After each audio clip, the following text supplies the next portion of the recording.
The Sahara is one of the most extreme and beautiful places on earth. A timeless sea of sand shaped by wind, light and silence.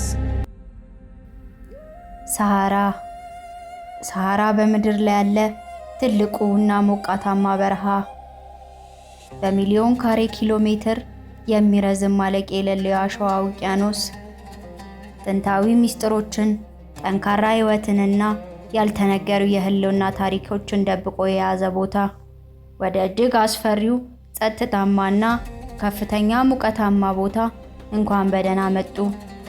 ጤና ይስጥልኝ፣ እንደምን ዋላችሁ? ዛሬ እስኪ የዓለማችን ትልቁ በረሃን እንቃኘው። አብራችሁን እንድትቆዩ በአክብሮት እንጠይቃለን። ሰሃራ 10 ሀገሮችን ያካልላል።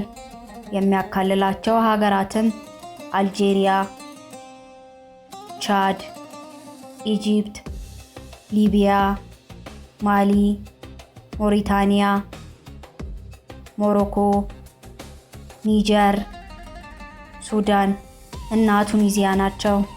አንዳንዶቹ ይህን ቁጥር ወደ 11 ሲያሳድጉት ይስተዋላሉ። እርሱም ዌስተርን ሰሃራን ወይም ምዕራባዊ ሰሃራን አጠቃለው ማለት ነው። ሆኖም በአፍሪካ ህብረት ዕውቅና ሉዓላዊት ሀገር ስላልሆነች እኛ በ10 እንቀጥላለን። ወደ 9.2 ሚሊዮን ካሬ ኪሎ ሜትር የቆዳ ስፋት አለው። ይህም ማለት ዩናይትድ ስቴትስን ያህል የቆዳ ስፋት ማለት ነው። በቅርብ ጊዜ የወጡ ጥናቶች እንደሚያሳዩት በአየር ንብረት ጫናዎች ምክንያት በአንዳንድ አካባቢዎች አሁንም ወደ ደቡብ ቀስ በቀስ እየሰፋ እንደሆነ ጥናቶች ያሳያሉ። ሰሃራ በፕላኔታችን ላይ ካሉ እጅግ በጣም ከፍተኛ የሙቀት መጠን ከሚያስመዘግቡ ቦታዎች መካከል ግንባር ቀደም ያደርገዋል። በቀን ሙቀቱ ከ50 ዲግሪ ሴልሺየስ በላይ ሊደርስ ይችላል። አስገራሚው ነገር ደግሞ በሌሊት በረሃው ወደ በረዶነት ይቀየራል። ይህም በምድራችን ላይ ካሉ ትላልቅ የአየር ሁኔታ ለውጦች ግንባር ቀደም ያደርገዋል። በሰሃራ በረሃ ውስጥ አስደናቂ የሆኑ የተለያዩ የዱር እንስሳቶች ይገኛሉ።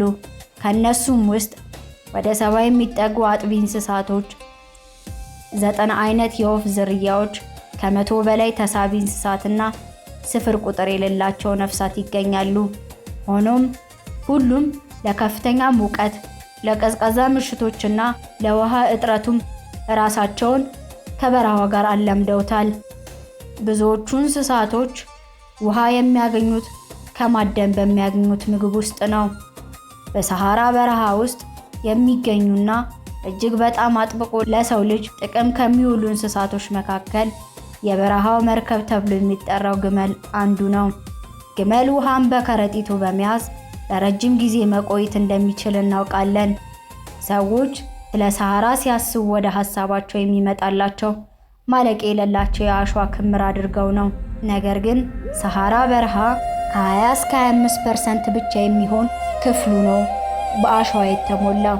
የተቀረው ክፍል አብዛኛው ድንጋዮች፣ የጠጠር ሜዳዎችና በተራሮች የተሞላ ነው። ከቀን ሰውን ከሚመጥ ሙቀት እስከ ቀዝቃዛ ምሽቶች ድረስ የሰሃራ በረሃ የሚያስደንቁ ነገሮች በአጭሩ ይህን ይመስላሉ። ለዛሬው በዚህ እንሰነባበታለን። ስላዳመጡን ከልብ እያመሰገንን ፕሮግራሙ ጠቃሚ መስሎ ከታዩት ላይክ፣ ሰብስክራይብ እና ሼር ያድርጉ እያልን በአክብሮት እንጠይቃለን። በሌላ ፕሮግራሞች እስክንገናኝ ቸርን ሰንብት።